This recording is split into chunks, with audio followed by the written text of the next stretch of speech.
속꽃줄이 뭐 제가 바닥 낚시라고 해도 속꽃줄이로 알아들으시고 속꽃줄이라고 해도 바닥 낚시로 알아들으시면 되겠습니다. 목줄 길이나 단차를 정하는 기준이 궁금합니다.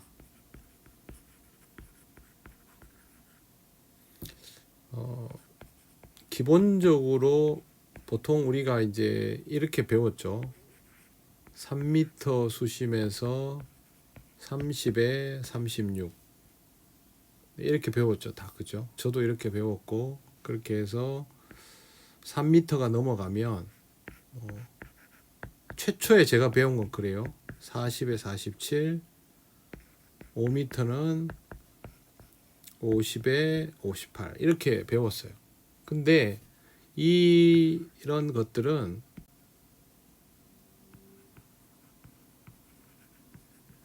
절대적인 것이냐? 아니에요. 그냥 스타트 할 때 이렇게 잡고 들어간다는 거고요. 단차가 좁으면 뭐 예를 들어서 뭐 3cm 이러면 물속에서 밥 두 개가 사실상 붙어 있습니다. 그러니까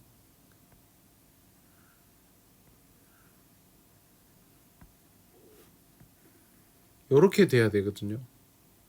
요렇게 돼 가지고 다시 그래야지.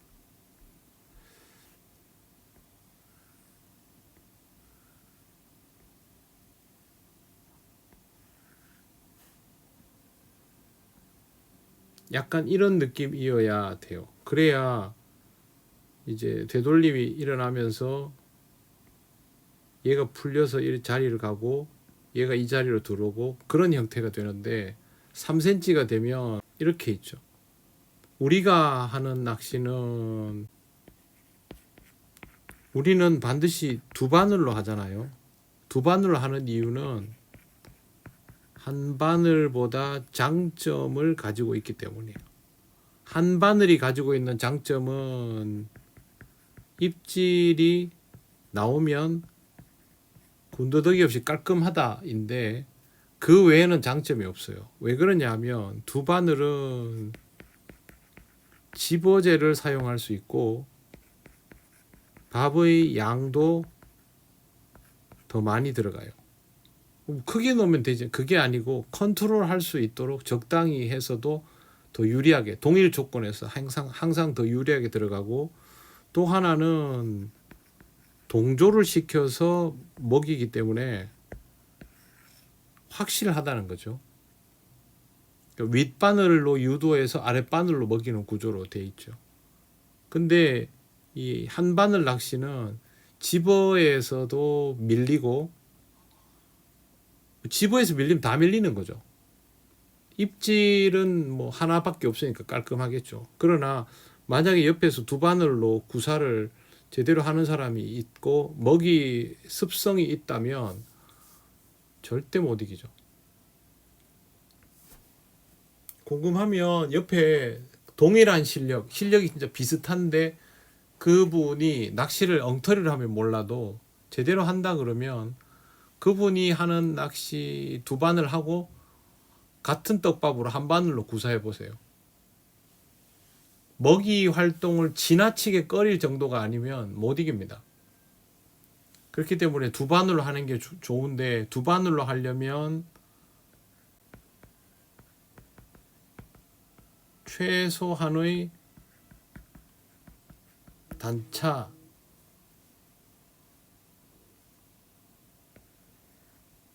최소한의 단차는 있어야 된다는 거죠. 이 단차가 없으면 공략이 안 됩니다. 그래서 지금 여기 제시되어 있는 단차 예를 들어서 30에 36은 6cm는 이 두 바늘의 장점을 이용하기 위한 최소한의 단차다 그렇게 보시면 되고 목줄이 더 짧을 때도 있어요. 뭐 산란 낚시나 뭐 아니면 정말 부대 낄 때 그때는 20에 25. 우동, 양우동 같은 경우 있죠. 양우동은 집어 개념이 희박하잖아요. 그래서 이게 좁아도 돼요. 그러니까 여러분들이 우리나라에서 많이 하던 내림 같은 경우도 단차가 좁잖아요. 근데 그거는 사실 집어 개념이 아니었기 때문에 좁을 수 있는 거예요. 그러면 양우동은 30에 35를 씁니다. 이렇게 할 수 있어요, 기본적으로. 그런데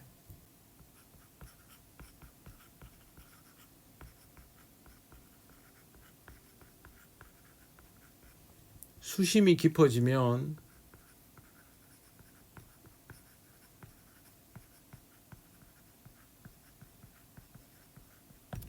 목줄도 길어지게 씁니다. 수심이 깊어지면 부력도 올라가죠. 그 부력에 의해서 채비의 텐션도 더 걸리죠. 그렇죠. 그러면 그 텐션이 걸리는 것에 대한 그 느슨함도 동시에 주는 게 좋죠. 그리고 고기가 커질수록 목줄이 길어집니다. 왜 그러냐면 경계심이 커지기 때문에 그래요. 그래서 보통 보면 부력은 높은 상태가 되고 텐션이 올라가고 이 상태에서 목줄이 짧으면 먹이는데도 불편하죠. 그래서 수심이 깊어질수록 바닥에 확실하게 붙이고 쭈라시도 충분히 주고 그래서 뉘어주는 약간 그 넉넉하게 그렇게 하는 형태를 취합니다. 그런데 요즘은 목줄이 더 길어졌습니다. 목줄이 왜 길어지느냐? 목줄은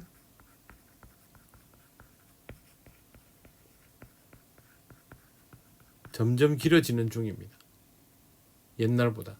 뭐 이건 바닥에 붙이는 것도 그렇고 띄우는 것도 그렇고 마찬가지입니다. 점점 길어지는 중입니다. 왜?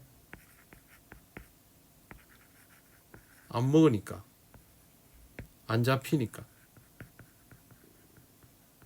그냥 안 잡히니까가 아니고 입질 빈도가 떨어지고 헛방 비율도 높아지고 이런 현상이 자꾸 발생하면 목줄 늘려보거든요. 근데 그렇게 하면 또 돼요. 되면 되는 방법을 하는 수밖에 없죠. 그래서 경향이 약간 달라진 부분이 있습니다. 30에 36으로 통하던 곳이 지금은 35에 42 정도가 통합니다. 앞으로도 계속 그럴 것이다는 아니에요. 그거는 활성이 좋아지면 되돌아갈 수도 있는데 지금 봐서는 안 돌아가요. 그 다음에 활성 저하도 이유가 되겠지만 물고기의 대형화도 이유가 됩니다. 어차피 큰 놈들 많은 곳은 밀도가 떨어지기 때문에 이런 곳은 30에 36에서 35에 42 심지어 40에 47 이렇게 늘려야 됩니다. 제가 그 코로나 때이죠. 사자를 오전에만 3마리 잡은 적이 있는데 그때 수심이 2.2m 정도밖에 안 됐습니다. 로드는 17척. 근데 편납량은 한 5.5cm 이 정도 썼거든요. 목줄 길이가 이때는 목줄 길이를 그렇게 신경 안 쓸 때인데 목줄 길이가 40에 47을 썼습니다. 35에 42 정도를 쓰다가 뭐가 좀 이상한 거예요. 좀 뭔가 부족한 느낌. 그래서 바꿨는데 그게 주요해가지고 잡았습니다. 그래서 그 해부터 목줄을 늘리기 시작했어요. 무조건 늘릴수록 좋은 건 아닙니다. 너무 늘려도 수레가 나고 안 좋거든요. 그래서 이렇게 늘려서 최근에는 고기도 커지고 먹성은 떨어지고 더 멀리 있고 이런 형태가 되다 보니까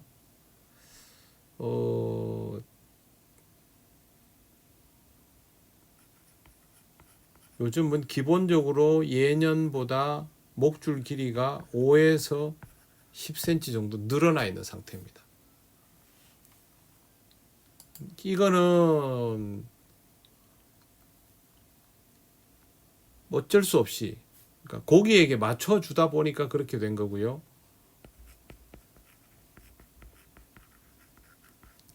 경사면에서 낚시를 하면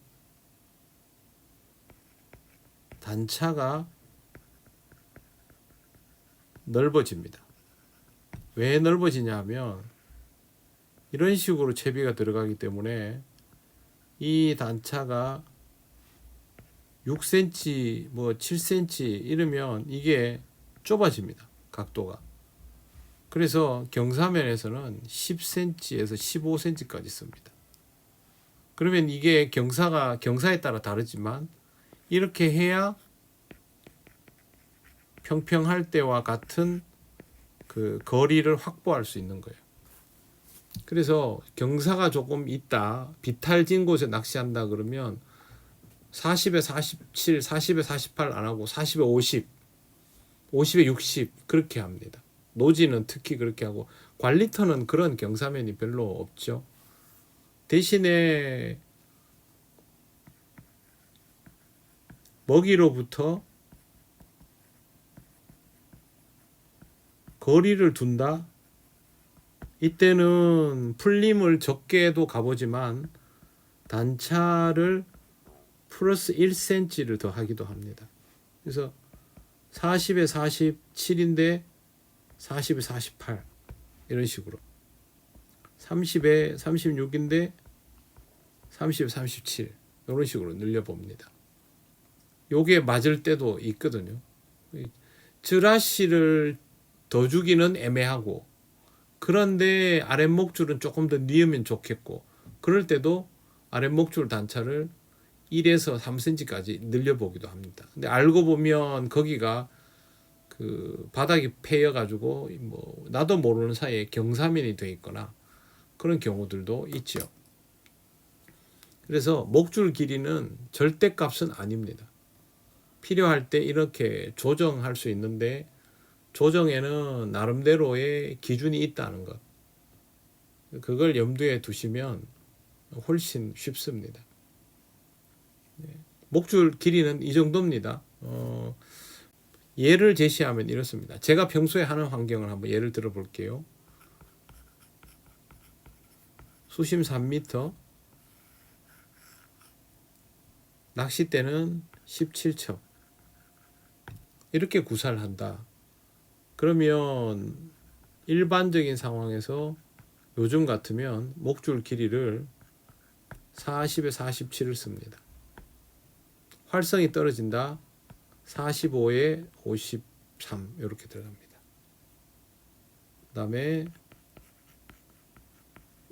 수심 2m 저는 얕은데 잘 안 하지만 17척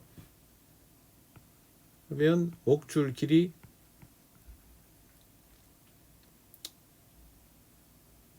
그냥 40에 47 아니면 35에 42 이렇게 들어갑니다. 수심 6m 낚싯대는 23척 이렇게 되면 목줄 길이 평소 같으면 45에 53 그 다음에 50에 58 혹은 59 이 정도까지 들어갑니다. 이거보다 더 늘리진 않습니다. 속고할 때. 그러면 전체적으로 너무 느슨해지면서 표현력이 오히려 줄거든요. 그 속꽃줄이는 입질이 작기 때문에 채비의 텐션이 살아 있어야 되거든요. 근데 이게 너무 길면 그것도 안 좋아요. 그러니까 입질이 빈약할 때 늘리는 거지 무조건 늘리지는 않습니다. 예를 들면 이런 방식으로 해서 이제 구사를 하죠. 그래서 목줄은 응용이 가능합니다. 대신에 얼토당토 않게 하거나 단차를 지나치게 좁히는 건 하지 마세요. 네, 그게 별로입니다. 네. 일단은 목줄 길이에 관한 것은 이 정도입니다. 요거는 제가 얼른 작업을 해서 빨리 올려드리도록 할게요. 덕희님, 네, 이렇게 할게요.